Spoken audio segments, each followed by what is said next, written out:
محترم ناظرین، السلام علیکم ورحمۃ اللہ وبرکاتہ۔ Islamic T V YouTube channel پر آپ کا خیر مقدم ہے۔ ہمارا آج کا موضوع ہے، کیا ہر نماز کے لیے نیا وضو کرنا ضروری ہے؟ اس سلسلے میں ہمیں ایک صاحب کا سوال موصول ہوا ہے۔ وہ پوچھتے ہیں کہ مفتی صاحب، کیا ہر نماز کے لیے وضو کرنا ضروری ہے؟ مثال کے طور پر ایک شخص باوضو ہے، اس سے ریح خارج نہیں ہوئی اور نہ بیت الخلاء گیا، تو کیا وہ عصر، مغرب، عشاء اسی وضو سے پڑھ سکتا ہے؟ محترم سائل، آپ کے سوال کا جواب یہ ہے کہ اگر پہلا وضو باقی ہے، ابھی ٹوٹا نہیں ہے، تو اگلی نماز کے لیے نیا وضو کرنا ضروری نہیں ہے۔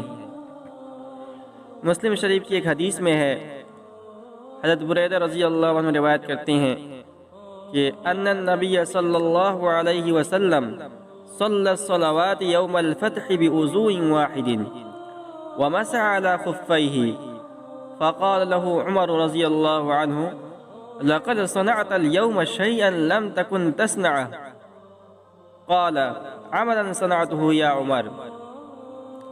یعنی حضور اکرم صلی اللہ علیہ وسلم نے فتح مکہ کے دن ایک ہی وضو سے تمام نمازیں ادا فرمائی اور موضوع پر مسح کیا، تو حضرت عمر فاروق رضی اللہ عنہ نے حضور نبی اکرم صلی اللہ علیہ وسلم سے عرض کیا، یا رسول اللہ، آج آپ نے وہ کام کیا ہے جو اس سے پہلے نہیں کیا تھا۔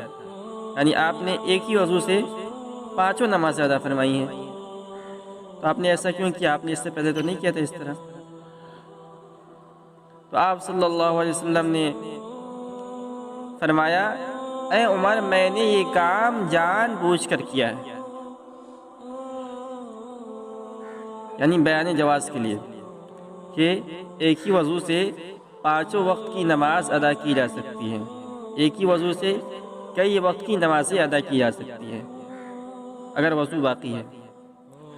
اور ابو داؤد کی ایک حدیث میں ہے، حضرت ابو اسد ابن عامر رضی اللہ عنہ کا بیان ہے کہ میں نے حضرت انس ابن مالک رضی اللہ عنہ سے وضو کے متعلق دریافت کیا، تو آپ رضی اللہ عنہ نے فرمایا، کان النبی صلی اللہ علیہ وسلم یتوضأ لکل صلاة وکننا نصلی الصلوات بوضوء واحد۔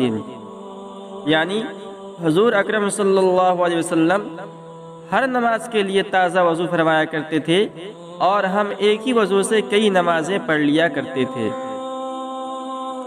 مذکورہ والا دونوں حدیثوں سے معلوم ہوا کہ ایک ہی وضو سے کئی نمازیں ادا کی جا سکتی ہیں، لیکن یہ خیال رہے کہ جب تک بآسانی وضو قائم رہے تو اسی وضو سے نمازیں ادا کرنے میں کوئی حرج نہیں ہے، مگر جب تنگی محسوس کرے تو نیا وضو کرنا بہتر و احسن عمل ہے۔